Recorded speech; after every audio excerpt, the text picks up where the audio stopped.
இன்றைக்கி பார்த்தீங்கன்னா, இன்றைக்கி ஃபிஷ்ஷிங் போனேன். 3 மீன் பிடிச்சோம். அன்ஃபார்ச்சுனேட்லி எனக்கு ஒரு மீன் அடித்து அதை நான் விட்டுட்டேன். ரொம்ப கஷ்டமாக இருந்தது. நம்ம ஏரியாவில் ரொம்ப நாளாக போட்டு ரொம்ப நாள் இல்லை, ஒரு 4 நாள் போட்டேன். இந்த மீனுமே அடிக்கலை. இன்றைக்கி ஒரு மீன் அடித்து நல்லா ஹூக்கப் ஆகி இருந்துச்சு. அந்த வெயிட்டில் ட்ராகை வந்து லூஸ் பண்ணதை டைட் பண்ணாமல் விட்டுட்டேன். ஸோ எல்லாமே ஒரு பாடம் தான். ஃபீல் பண்ணி ஒன்றும் ஆக போகிறதில்ல. ஸோ லேர்ன் பண்ணிக்கணும், என்னென்னலாம் இதில் வரும் அப்படிங்கிறதெல்லாம் லேர்ன் பண்ணிக்கிட்டேன்.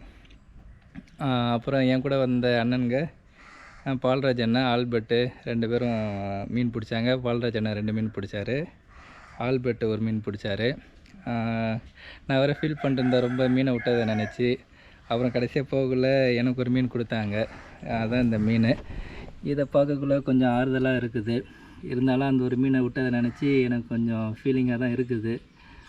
பரவாயில்ல, இதை பார்த்து கொஞ்சம் ஆறுதல் அடைஞ்சிக்கிறேன். இது ஒரு 3/4 கிலோ வரும் இந்த மீன். நல்ல சைஸான மீன் தான் இது.